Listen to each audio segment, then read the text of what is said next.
الحمد لله رب العالمين الصلاة والسلام على رسول الله صلی اللہ علیہ وسلم۔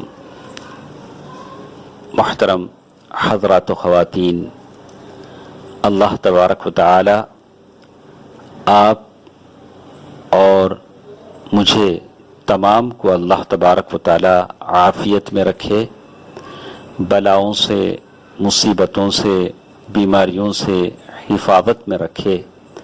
اللہ تبارک و تعالی ساری امت مسلمہ پر رحم فرمائے۔ اللہ تبارک و تعالی کا فضل و کرم ہے کہ ہمارے ان درسوں میں ہم سن رہے ہیں دلوں کے اعمال۔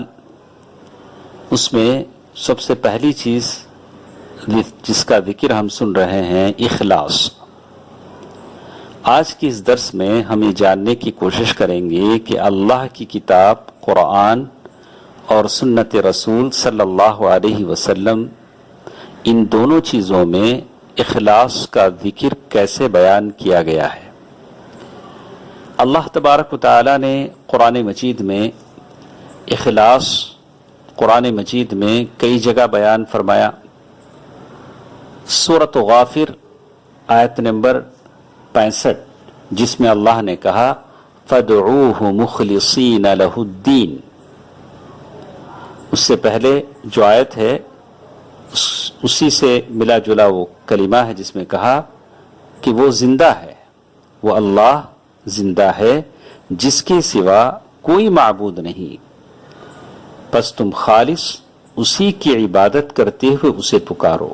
فَادْعُوهُ مُخْلِصِينَ لَهُ الدِّينَ، پس تم خالص اسی کی عبادت کرتے ہوئے اسے پکارو۔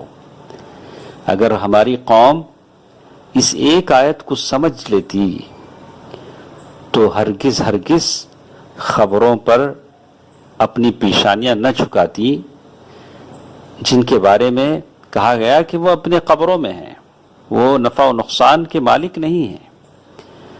اور اس اللہ کو جو کہہ رہا ہے فَادْعُوهُ مُخْلِصِينَ لَهُ الدِّينَ کہ وہ اللہ زندہ ہے جس کو پکارنے کے لیے تم سے کہا جا رہا ہے، جس کے سوا کوئی معبود، سچا معبود نہیں ہے، تم خالص اسی کی عبادت کرتے ہوئے اسے پکارو۔ وہی اخلاص کو اپنانے کا حکم دیا گیا۔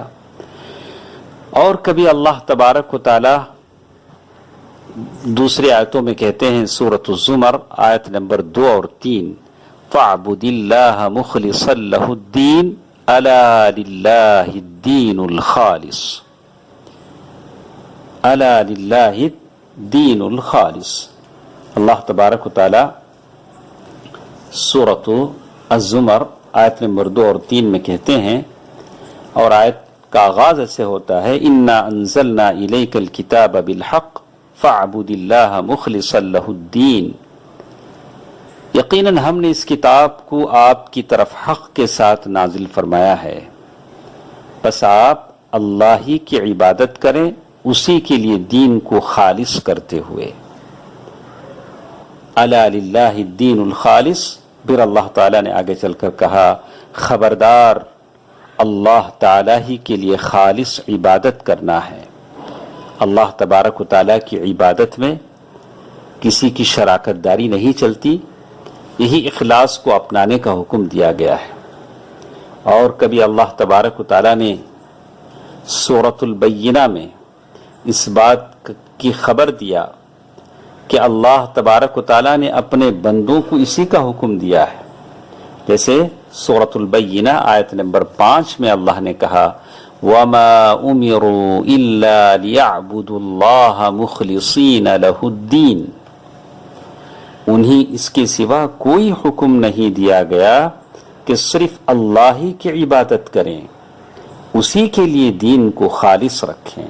اسی کا انہیں حکم دیا گیا ہے، جس سے اللہ کے کچھ بندے اللہ کے اس حکم سے ہٹے ہوئے ہیں، جبکہ اللہ تبارک و تعالیٰ سورۃ البینہ میں کہتے ہیں انہیں اس کے سوا کوئی حکم نہیں دیا گیا ہے کہ صرف اللہ ہی کی عبادت کریں اور اسی کے لیے دین کو خالص کریں۔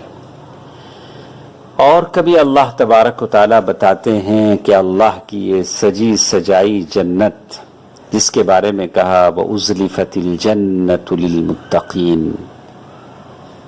اور یہ جنت جو متقیوں کے قریب کی گئی، اللہ تبارک و تعالیٰ نے اس کو بنایا، اور اللہ جب بنایا ہے تو ایسے بنایا عالی شان جنت، اور اللہ کے نبی صلی اللہ علیہ وسلم فرمایا کہ اللہ سے جنت مانگو تو جنت الفردوس مانگو۔ اس جنت کا ذکر بھی جب کیا تو کہا الا عباد اللہ المخلصین اولئک لهم رزق معلوم فواکہ وهم مکرمون فی جنات النعیم۔ سورۃ الصافات آیت نمبر 40 سے 40/3 تک کہا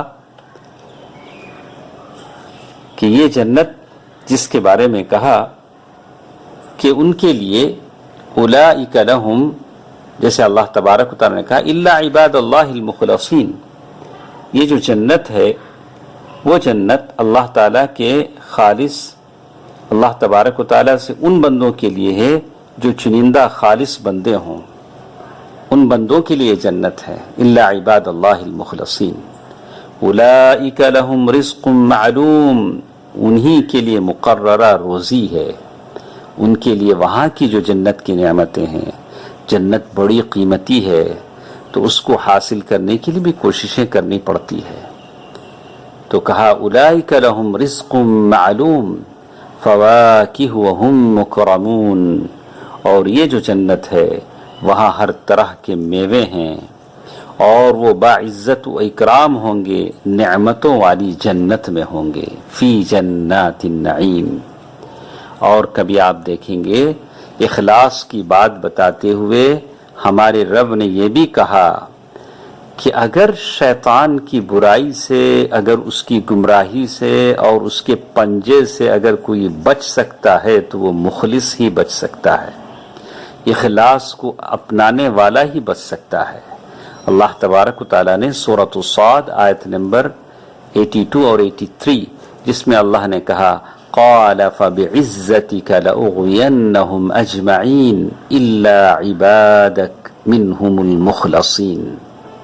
اللہ تبارک و تعالیٰ کہتے ہیں، کہنے لگا پھر تو تیری عزت کی قسم میں ان سب کو یقیناً بہکا دوں گا سوائے تیرے ان بندوں کو جو مخلص ہوں اور پسندیدہ ہوں، چنندہ ہوں۔ تو اخلاص کی اتنی بڑی اہمیت میرے اور آپ کے سمجھ میں آتی ہے۔ البتہ احادیث میں اس کا بڑا ذکر ہے، انشاءاللہ کل کے درس میں ہم اسے سنیں گے۔ اللہ تعالی مجھے اور آپ کو عمل کی توفیق دے، آمین۔ والسلام علیکم ورحمۃ اللہ وبرکاتہ۔